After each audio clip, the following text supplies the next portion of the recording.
Se eu te perguntasse agora, você é livre? Certamente a maior parte da população ia responder logicamente que eu sou livre. Mas e se eu te falasse que essa ilusão de liberdade pode estar colocando a sua fé num cativeiro? Hoje eu quero comentar com você sobre a obra de Nilson Ribeiro Júnior, A Ilusão do Livre-Arbítrio. Um livro que desmonta o que muitos crentes acham que sabem, mas também revela uma verdade incondicional.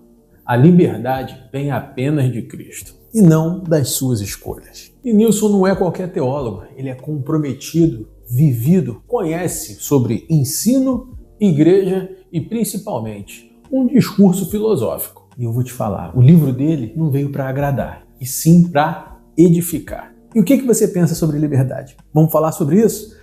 Mas, antes de qualquer coisa, meu nome é Pedro Suliano e eu preciso que você se inscreva aqui no canal e já ative o sininho para ficar atento às novidades, rapaz. Antes de falar sobre o livro, eu sempre gosto de falar um pouquinho sobre o autor. Nilson Ribeiro Júnior, ou Pastor Nilson, é pastor auxiliar na IPP, a Igreja Presbiteriana de Pinheiros. É uma das igrejas que mais cresceu na época da pandemia e presbiteriana é uma das maiores. A gente conhece pessoalmente, eu e a Tatá, o Nilson Júnior, e ele é gente boa pra caramba. E o seu livro, A Ilusão do Livre-Arbítrio, vem na verdade da condensação de estudo acerca da predestinação e livre-arbítrio.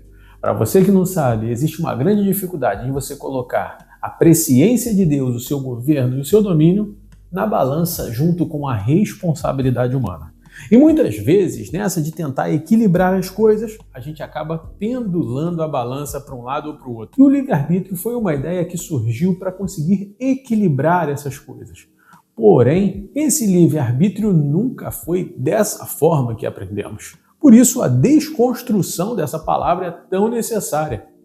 Então, Nilson ele começa a sua argumentação sobre como seríamos verdadeiramente livres. Você se considera livre? Pois é. Será que o homem, em sua condição natural, ele era livre? Ele poderia voar, nadar, mergulhar abaixo de 30 metros de profundidade sozinho? Talvez não. E a liberdade, ele vai argumentando, vem de uma condição pré-existente. O homem, então, ele tinha uma condição pré-existente diferente da que temos hoje. Hoje, então, estamos caídos e essa condição de pré-existência, ela está manchada. O livro se argumenta em 4 grandes pilares que eu gostaria de comentar com você hoje. O primeiro deles, você não é neutro. O homem natural vai fazer sempre escolhas, e essas escolhas vão tendenciar as escolhas do primeiro homem. Desde a época de que Adão comeu a maçã que Eva ofereceu a ela, e Eva comeu da maçã que a serpente falou que ia estar tudo bem, então, amigo, as coisas desandaram. Mas o plano de Deus nunca mudou. Apesar disso, o homem perdeu a condição inicial de ter liberdade e conseguir resistir o pecado sem a graça de Cristo. Nilson Júnior, então, ele fala um pouco sobre o pacto das obras e sobre a força que Adão não teve em concretizá-lo. E desde então, o homem está sujeito ao pecado. A neutralidade deixou de existir no próprio Jardim do Éden. Logo após o pecado de Adão, o homem começou a tendencionar sempre para o caminho mau, para agradar o pecado, porque o desejo e o pecado corromperam o coração humano e infectaram a terra. O desejo do homem, então, passou a governar o seu coração. E é apenas através de Cristo que você consegue se livrar disso. Aliás, você quer aprender mais de Deus? Você quer aprender mais da Bíblia?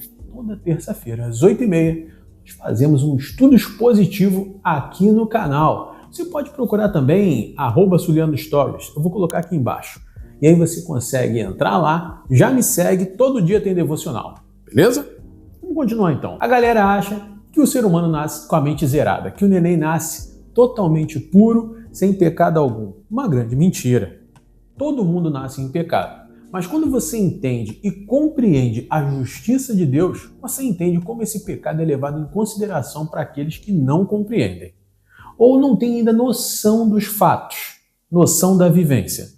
Por isso, esse capítulo 1 ele é tão importante. Essa profundidade em saber que você não é neutro, ela vai fazer toda a diferença no decorrer do livro. O segundo pilar, desejos moldam escolhas. Não é a mente racional que faz as escolhas e a psique humana, não. É o coração, os desejos, as vontades, e elas acabam controlando o ser humano. De verdade, dificilmente você terá uma noção racional em um momento de raiva, de fúria, de fuga.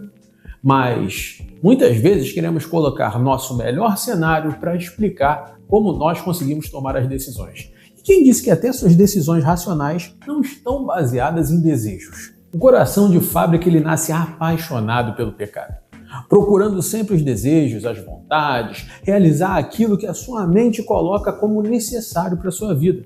E você precisa que ele seja remoldado pelo sangue de Cristo. Só dessa forma você pode então compreender a vontade de Deus na sua vida. E muitas vezes, depois do novo nascimento, o espírito clama a Deus, mas o coração acaba pecando contra ele. E isso aqui é Jonathan Edwards purinho. O teu coração ama a Deus, a sua vontade, a sua vocação, mas a sua carne te puxa para o abismo. Ela te puxa sempre para o pecado. E isso que Paulo fala, né? O bem que eu quero, eu não consigo fazer, mas o mal que eu não quero, esse eu já estou fazendo. Muitas vezes, o novo convertido passa por isso. Não apenas o novo convertido, qualquer cristão passa por isso.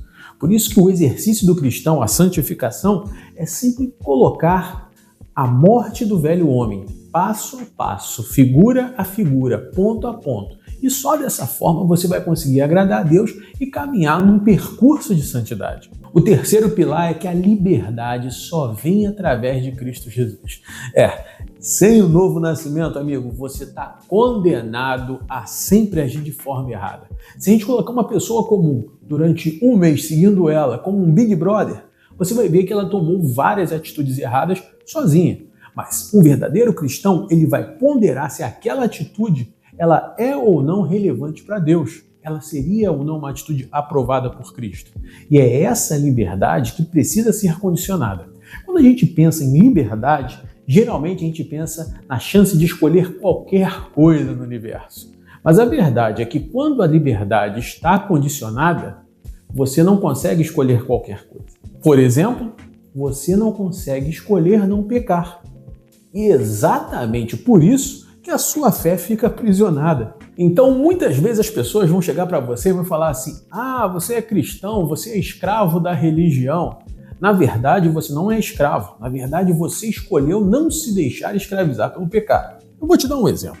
O Júnior. O Júnior ele vive em sites pornográficos, no jogo do tigrinho, vive dissolutamente, ou seja, ele vive sem pensar no amanhã.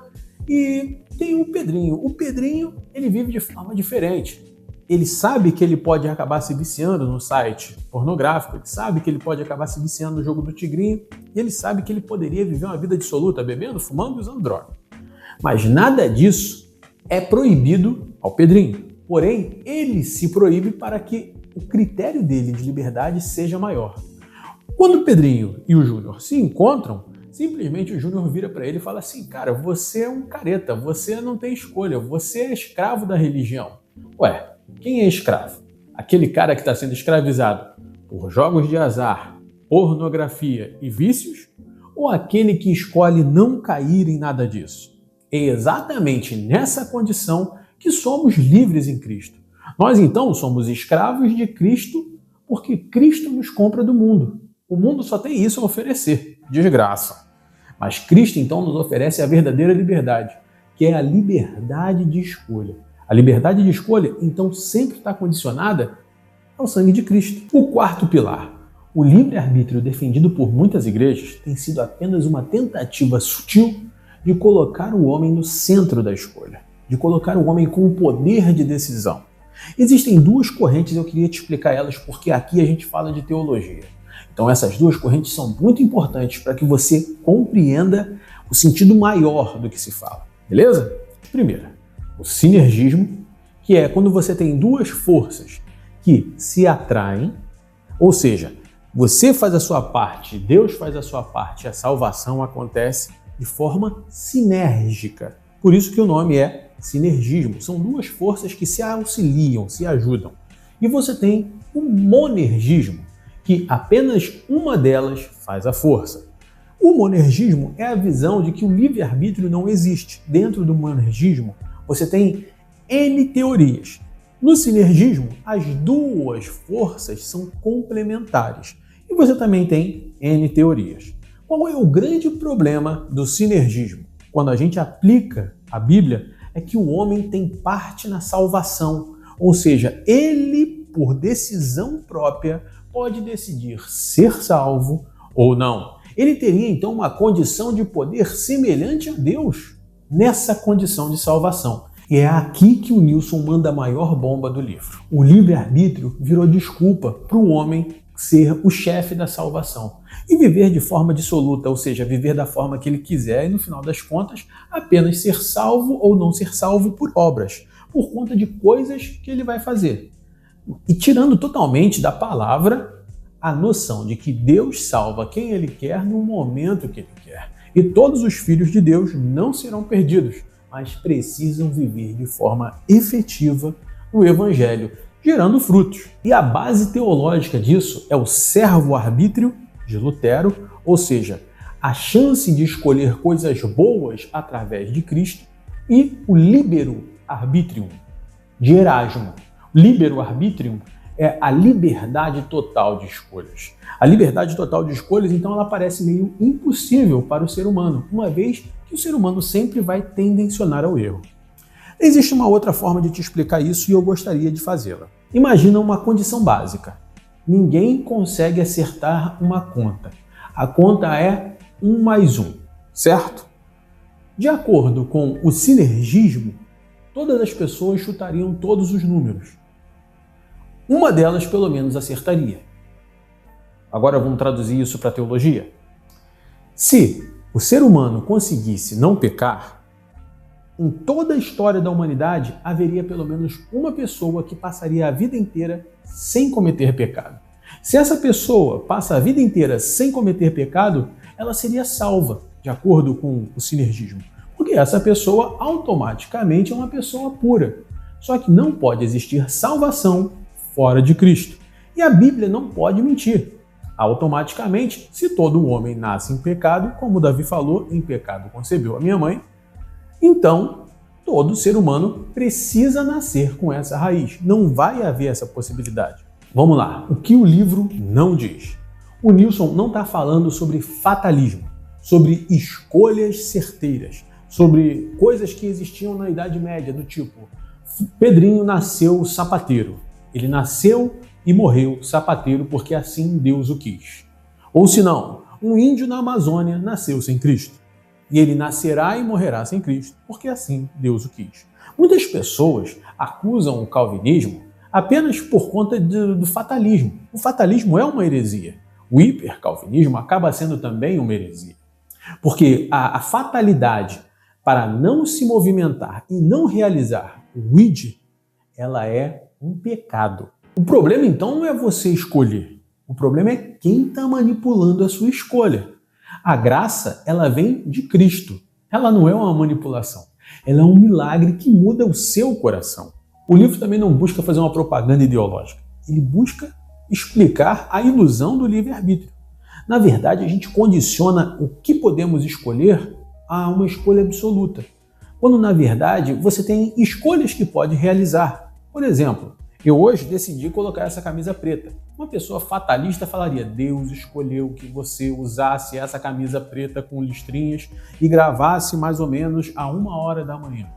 Mas não foi isso que aconteceu. Na verdade, Deus se importa que eu grave esse vídeo falando para você e que a gente fale de Cristo, não importando. Agora, não somos nem deístas abertos, que todas as coisas podem acontecer porque Deus não está nem ligando, nem fatalistas extremistas, onde Deus já manipulou todas as coisas que você aceita.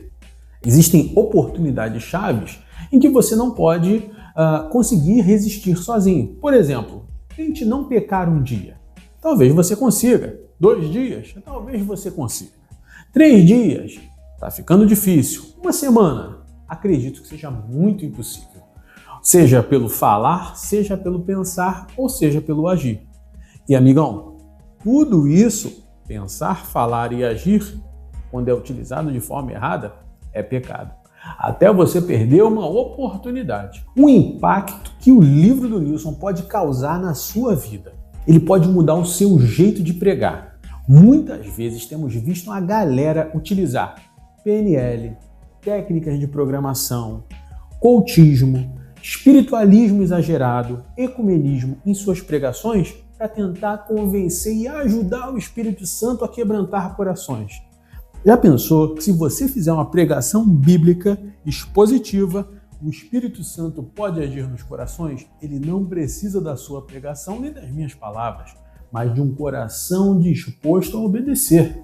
Então, quando a gente começa a compreender a liberdade bíblica que precisa estar condicionada a Cristo, nós temos uma liberdade maior em pregar a verdade, sem precisar usar estratagemas, estratégias ou até muletas na pregação, sendo totalmente dependente apenas do Santo Espírito em cada palavra que você fala, em cada profecia que você traz ao povo. Muda totalmente o seu jeito de discipular.